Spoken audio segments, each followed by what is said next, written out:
Hello, welcome to this Dawn Busters Taste Challenge. Yeah, I'm 30 minutes late. I was scheduled to start at 5:30 or somewhere after that, but I truly could not help it. So here I am at 6 o'clock, could not prevent the delays. But anyway, I did drink 3 cups of coffee this morning. CDM, Coffee and Chicory, Cafe Du Monde. That's what that stands for. So that was very good. And when that bag's finished, I got the RT coming up, the darkest of the dark, darker than this video. The daylight is there. So I opened the heavy curtain and the window shade, the blinds, in order to let the sun shine in. Let the sun shine in. Let the sun shine in. What do we have this morning for a taste challenge? Black Velvet Reserve, aged 8 years. The youngest whiskey in this bottle is 8 years old. So are there whiskeys older than 8 years old? More than likely so. And that was introduced in 1991. Hey, remember 1991? Desert Storm.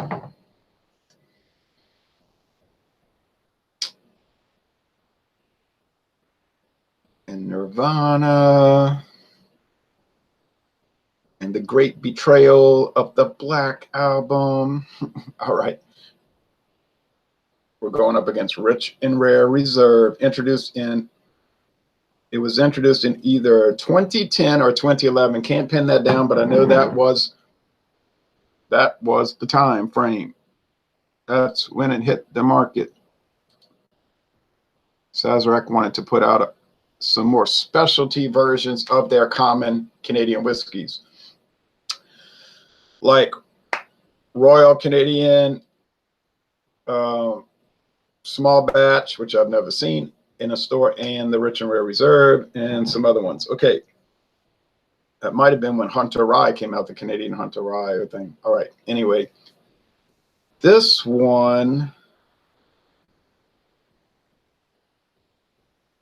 just has the stereotypical Canadian insignia, a shield with the crown, and a unicorn and a horse. So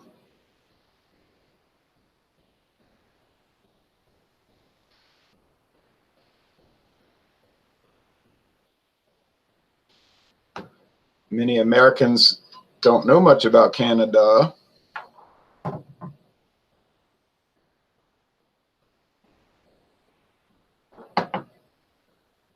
They don't realize it's a kingdom, not a republic.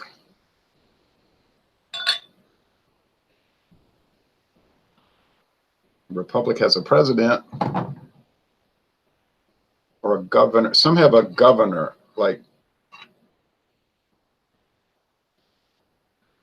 they just don't have a president. Okay, some of the little tiny republics, but they serve the same purpose.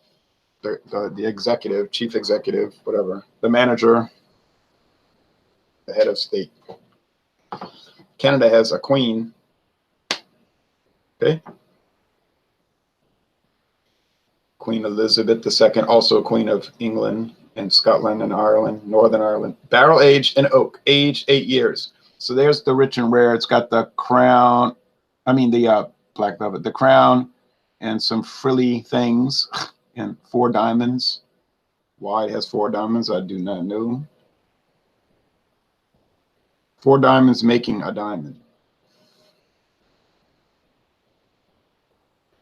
Some people will say, that's Kabbalah. Don't you know? Don't you realize that it's Kabbalah? No, I don't realize it. It could be. I'm not too concerned about it. Black Velvet Reserve, age 8 years.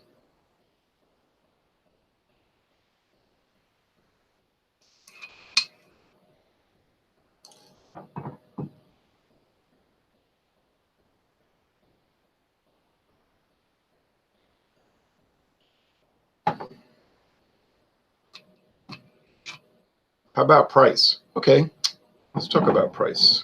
Let's talk about price. Poured a little too much of this one.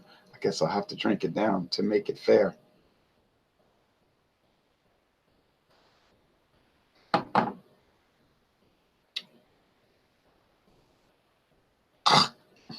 Just kidding. That was for effect. Let's talk about price. $10.99 I paid for the Black Velvet Reserve 8 Yaras and the fancy elaborate bottle with the fancy elaborate cap and the fancy elaborate etching and all these things. Now I got a super sale. I will still see the Rich and Rare Reserve here and there for $10.99. Although I notice most places now it's back to $11.99. This beautiful glass bottle, which Sazerac uses for other stuff too. The Whiskey Scout showed me with its fancy Crown Royal type cap with the fancy frilly top. Looks like some Greek floor pattern. People are saying, that's Kabbalah. That's the age of Horus. Can't you understand what's happening here? Okay, and it's got the frilly things on the side. And I paid $9.99. See, I got this a super duper price, $9.99. Don't expect to find Rich and Rare Reserve for $9.99. That's almost impossible. It really isn't going to happen. Imported and bottled in the USA by Sazerac Company, Frankfort, Kentucky. Distilled in Canada in small batches and aged patiently in hand-picked oak barrels, Rich and Rare Reserve delivers a distinctive smoothness and unparalleled elegance. I got to read that to you since they don't have it on the website. So it's saying www.sazerac.com, in which you will not find this listed. So I don't know even know why they show that. Okay.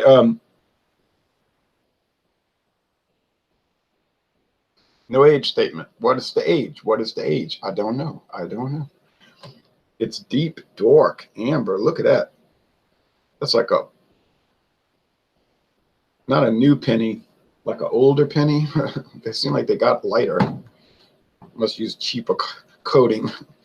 Yeah, this is much like the Black Velvet Reserve is a good deal lighter than the Rich and Rare Reserve. The original Rich and Rare Reserve hit the market in 1962. Do you hear what I'm saying? 1962. And it was a different company. It was called Good. Posted a photo, an old 1960s advertisement for the company on alcohol eggs. It was called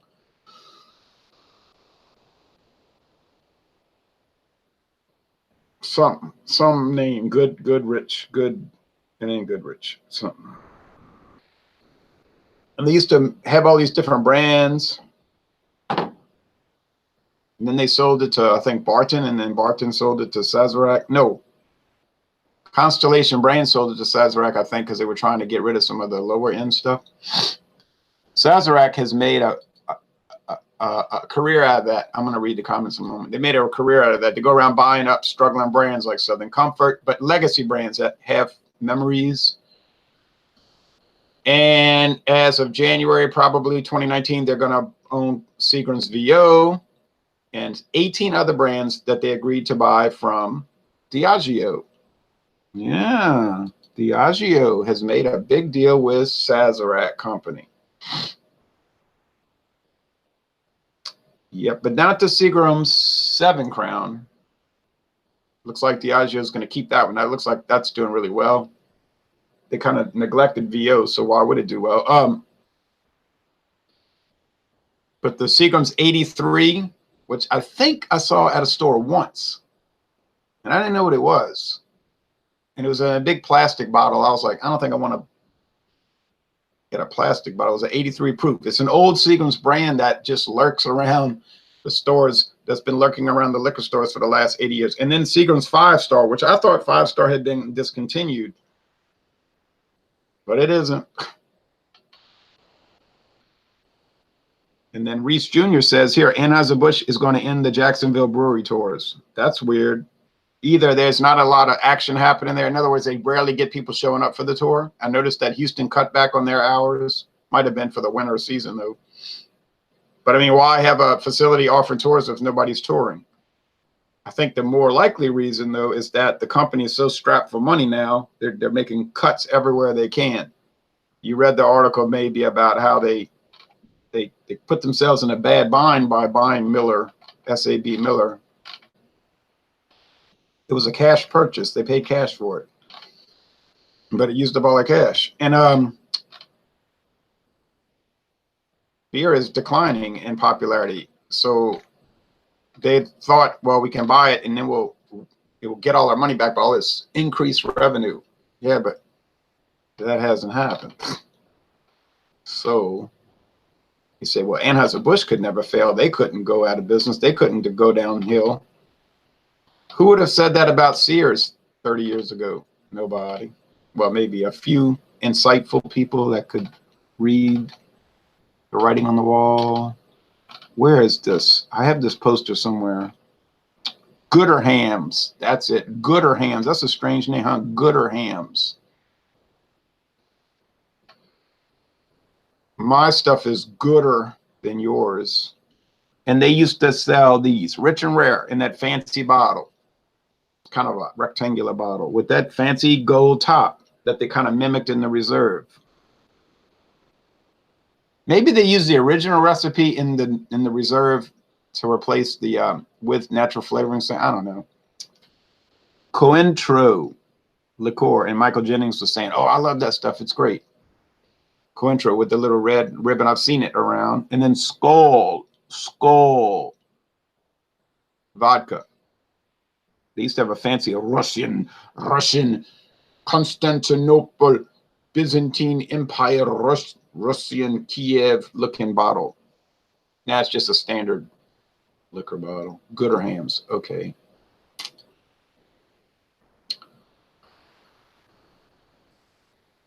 So it went from Gooder Hams, originated there in 1962, and now it's in the House of Sazerac. Okay. John Anile says, good morning, Ron. Good morning, John. I think this will be a pretty easy challenge, and I actually think the Rich and Rare Reserve is better and it's cheaper. Interesting. I didn't know Diageo and Sazerac made that deal. Yeah, it's all over the news. It was in the paper yesterday. Oh, yeah, look it up. You'll see. $500 million. They're paying $500 million. Now, Sazerac better hope it pays off, right? Because they've been buying this, buying that. I don't know how much money Mr. and Mrs. William Goldring have. They must have a lot. It's a family-owned company. It's private. They have no board of directors. They are the stockholders, they themselves. All right. Darker, lighter. That's the Rich and Rare Reserve. That's the 8-year Black Velvet. So I have to be careful not to glance because it would be a tip-off. It would be so easy to tell, and then I would be doing a fake challenge because I would know. I want it to be almost knocked it over. I want this to be a true blind taste test. Oh, I'm trying to figure out. I was thinking about this when I was being delayed. I said, what am I going to do on Sunday morning? I don't want to be rushed. Got to figure it out. Maybe I'll double up again Thursday here, this Thursday. Do a double up. Oh, man. And then I would just have there would be no whiskey on Sunday. Be a liquor-free day. Well, that's fine because I can live without that. Because tomorrow night's eggnog. I'm doing eggnog. It has bourbon in it, but it's such a tiny amount. That's just a liqueur cordial concoction item. And Eric Fraunfelter was talking, Thomas Meadow 75. Eric was saying, oh, and then Lee's going to join us. I said, Lee Posman, or was it John Anil? You were saying that. I said, he's not going to join us. He told me he doesn't even like eggnog. So he probably wanted to join, but he can't. Some people that dislike eggnog, they really dislike it. You know what I mean? It's not like, well, they could tolerate it and they can throw up. I think James Madonna is going to join because he bought this Grant special Scottish ale barrel aged, cask aged Grants, Blue Label. He was all excited about it. And he bought some Aldi brand eggnog. And I have the pre-mixed McAfee's. I might buy some more if I get a good price at Walmart today. Getting kind of low on the McAfee's, but I still have a good amount of it, the benchmark. And then Saturday, I'm planning to do a taste challenge. There won't be any delays that morning. And then Sunday is the question mark, really. I don't know, because I've got, Canadian Club Saturday. And the Canadian Club 12-year. The fancy one that you bought me, John, on Sunday. So I might have to just move both of those up. We'll see. It's not a big emergency, obviously. These are not important. They're fun. They're interesting. They're not important. Okay. I'm getting some candy sweetness. Of course, whiskey, that sweet candy. Whiskey, I always say this, to me, whiskey smells like candy. I don't know why. I guess because it's mainly corn-based, and corn syrup is used to make a lot of candy.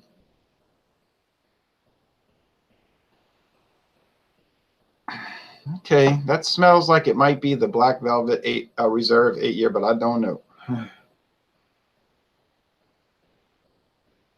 I don't know, though. This over here is even duller than that one. This one has very, very faint aroma. It's like vacant.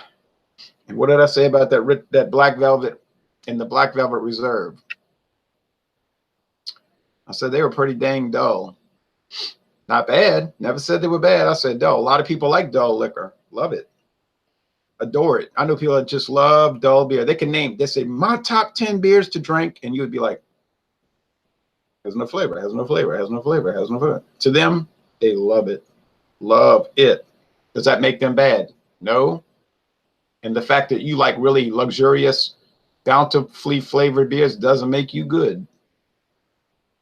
But you read some of these groups, that's their attitude. You're bad because, they're just ugly and they'll flip about it. Oh, Michelob Ultra. You're one of those people. You say, well, craft beer is up 12% of the market or whatever. Yeah, well, maybe they didn't have a bad attitude. Some of them didn't have a bad attitude. It might be 40% of the market. You see, because you're chasing people off with that haughty, you know what, attitude. I see no benefit. Uh-oh. Jean-Pierre said it was fun. Good to be back. Close that. I get those. I got to try to find a way to not get those alerts from Google Hangouts. I guess you can't stop it. Well, you could. I don't know. Seemed complicated. Yeah, it was a good hangout. But Jean-Pierre, you gotta not make so much noise in the background now. Hangouts is not the time to renovate a house. That's just the way I feel about it. Other people may not agree. I don't know. Could be hard. It is hard. You said it was going to be easy. On aroma, it's not so easy. This one smells more wood or something. Yeah. And there's a pungent, like a beeswax thing. Beeswax. They don't use beeswax. Well, I don't know. It's confounding. It's confusing. It's perplexing and mixing up and leaky. Let's go with the taste. It is a taste challenge after all. It's not a Dawn Busters smell challenge. Oh, look at that daylight. Hey, wait a minute. Does that sky still look cloudy? It's supposed to be clear today.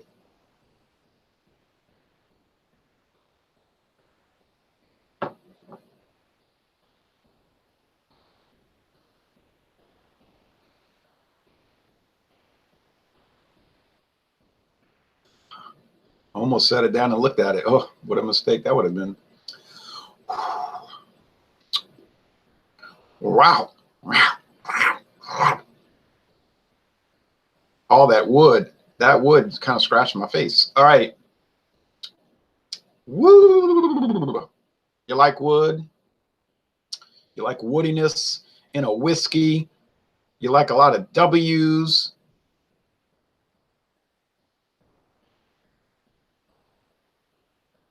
Underneath the W. Kick the bucket. All right. I'm coming, mama. I'm coming, mama. All right.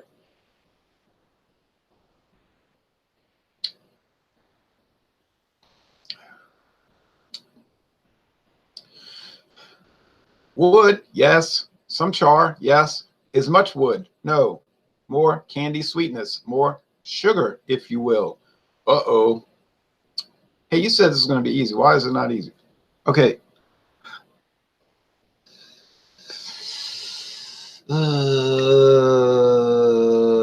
Why can't I taste things better than I do?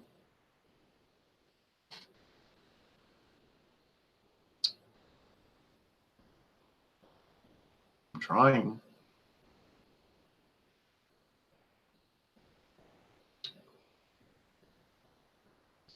Now, what about the quality? Oh, it's a tie. Kind of tastes the same as far as the production values. So in that case, you go with what's cheaper. What's the golden rule of taste challenges? If it's a tie or an essential tie or basically a tie, you go with price. Because why would you pay more for the same thing? Practically the same thing. So I'm afraid Rich and Rare would have to win by default. Now, that last little sip presented a bit of a melon undertaste. Oh, melon. What does melon, like honeydew melon, remind us of? It reminds us of blended whiskey. What type of blended whiskey, Mr. Powers? American blended whiskey. And what type of American blended whiskey, Mr. Powers? Sazerac originated American blended whiskey, has that unusual melon underbody. Could that be the determining clue? I think it will be.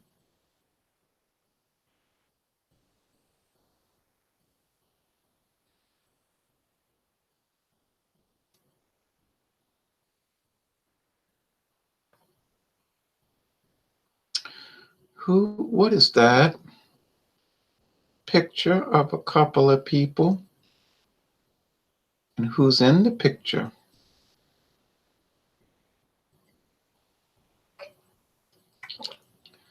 And what are they doing in the picture?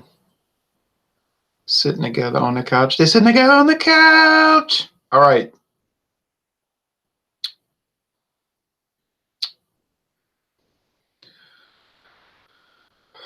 I do get a little mint. But let's focus on the word little. If you're looking for mintiness, this ain't the place to look. If you're looking for wood, you're in the right place. If you're looking for heavy char, you're not in the right place.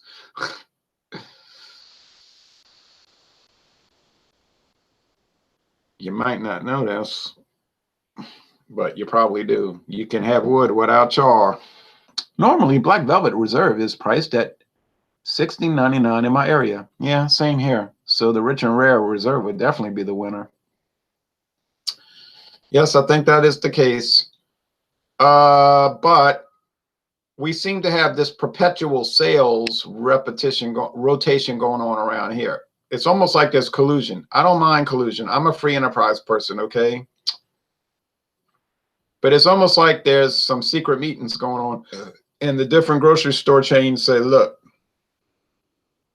you run the Rich and Rare Reserve for $10.99, the Black Velvet Reserve for $10.99 for a month, and then next month we'll run it for $10.99, and then we'll take turns, and then everybody will get a piece of the action.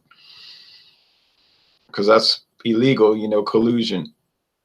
It used to be legal back in when the United States of America was a more free enterprise oriented country, but with the more socialistic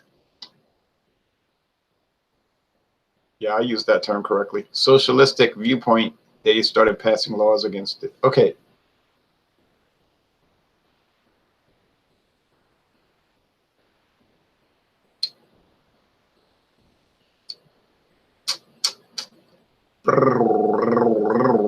Okay, time to make the determination. Buys the whiskey. It's a good whiskey. Buys the whiskey. Either one.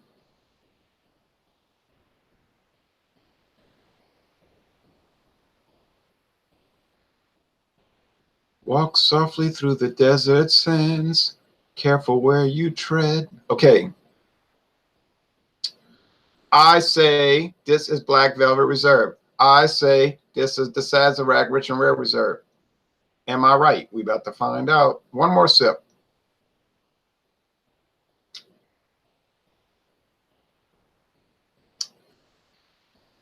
It's all right.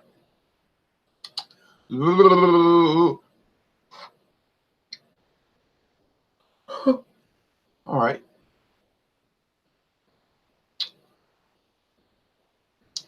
Oh. Oh.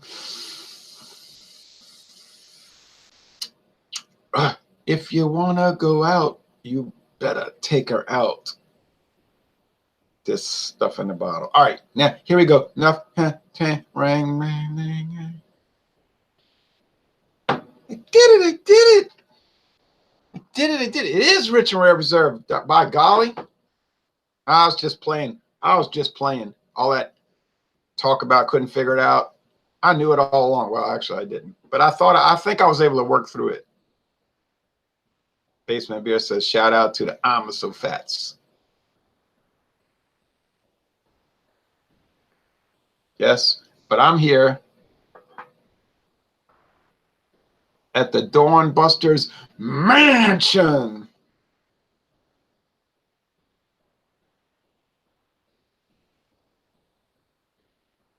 One should call it a mansion. Okay, now, well, that was very interesting because these two whiskeys went head to head in a great battle, a battle royale, which makes sense because they're from a royal country. The Dominion of Canada, created in 1867.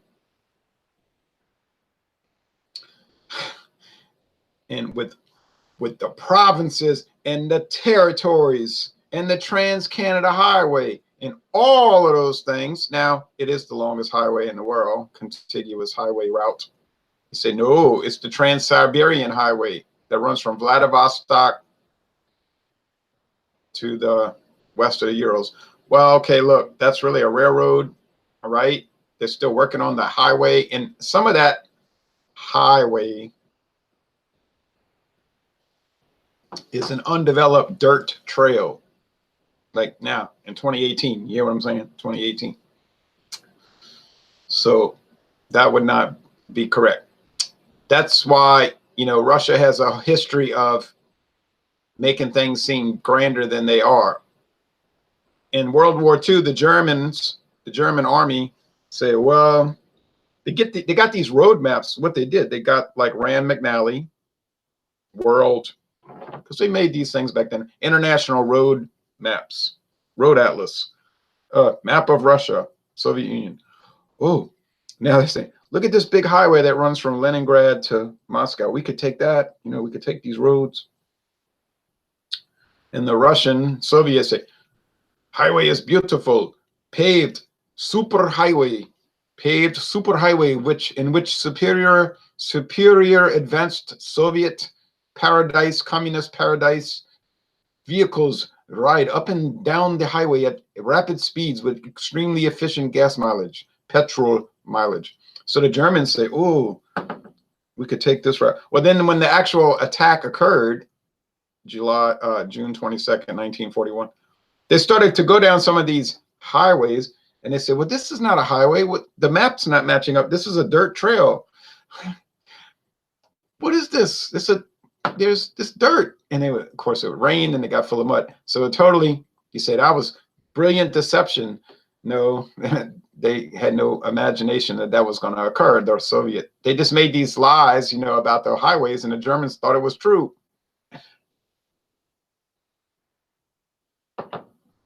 So all the vehicles got stuck in the mud and they couldn't get any, couldn't make any, like progress. So it was very comical. Maybe not comical for them. It's comical when you read the history of it. Those little things like that.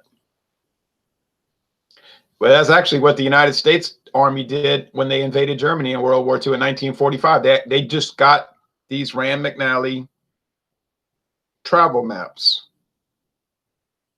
But in that case, the German highways really were what they said they were. 4-lane super highways with overpasses, cloverleaf interchange. And they basically just went on down the highway heading toward Berlin. That's what they did, just down the road. Okay. I knew you could do it. He said, I knew you could do it. You just got to believe, laugh out loud. The whiskey speaks to you if you listen.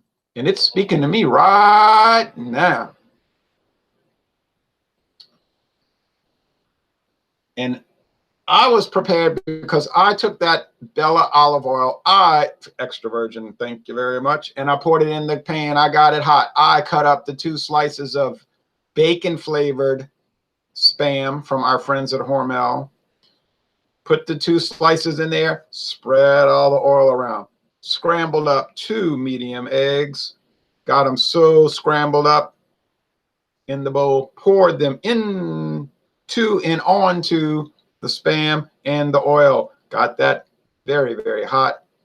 As one side was finished, I flipped it over, then applied the 2 slices of the Colby and cheddar mix cheese, real cheese, not cheese product, okay, real actual cheese. Got that good and hot, and as it all melted into the eggs, I took it out into the bowl with the black pepper on the top and the Louisiana Gold hot sauce applied. And can you imagine that was so hot and amenable that I ate it with a spoon? True story. No knives applied, spoon only. Incredible. Now, and chased with, and like I said, accompanied by the 3 cups of CDM coffee and chicory, and then followed up by the whiskey taste challenge. I mean, I drank it because I don't want to waste it. This was not a drinking session. Some people will take it the wrong way. You're drinking at 6 in the morning. Drinking at 6 in the morning. Wasn't drinking at 6 in the morning. Let's get something straight here. Tasting, taste, taste, smelling, drinking, no. Now, what I did was trying to avoid waste. Different story. You want to waste your products, you buy your products and waste them. It's not going to happen here. Sorry, hate to disappoint you. Now, it's a very strong possibility that at some time later this morning or early in this afternoon, there will be a follow-up taste challenge, which will take the place of Saturday, which is going to take the place of Sunday. And then we'll be back on track with Tuesday and Thursday. And then the week following, that's going to depend on football schedules. I got to see what those schedules are looking like because there's some big games tonight, not to mention tonight, but next week. So, yeah, might have to double up next Thursday, but that's okay. That's just, oh wait, that's Thanksgiving Day, right? I want to do the double taste challenge on Thanksgiving Day. Go and visit family and all of this. It's like, right, sure. Well, I might still do it. Okay. Bacon flavored Spam sounds tasty, especially when cooked with eggs. It was just like extremely tasty and salty. If you need salt in your life, a lot of sodium, that's the place to go. If you don't need sodium, then I wouldn't go there. Wouldn't go there. Thanks for watching this video production. And we have reached the end of the video production.